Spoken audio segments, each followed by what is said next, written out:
Les organes produisent des déchets lors de leur fonctionnement. Dioxyde de carbone, urée, ceux-ci sont transportés dans le sang. L'accumulation des déchets est toxique pour l'organisme. Le sang doit donc être épuré. Le dioxyde de carbone est éliminé au niveau des poumons. Tous les autres déchets sont pris en charge par les reins.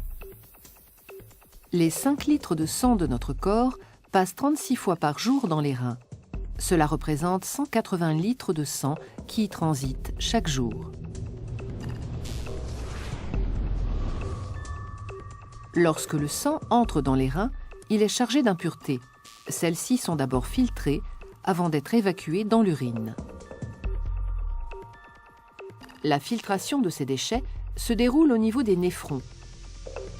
Ce sont de toutes petites unités de filtration présentes à plus d'1 million d'exemplaires dans les reins. Leur fonctionnement aboutit à la formation de l'urine. L'urine contient donc les déchets du sang, mais aussi et surtout de l'eau. Elle représente 95% de son volume. Nous produisons 1,5 litre d'urine chaque jour. Cela explique en partie nos besoins en eau de plus de 2 litres par jour. L'urine quitte les reins par les uretères pour atteindre la vessie où elle est stockée.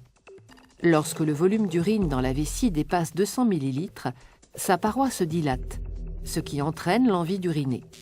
Le relâchement de certains muscles permet alors à l'urine de s'écouler dans un conduit appelé urètre et de s'évacuer à l'extérieur de l'organisme.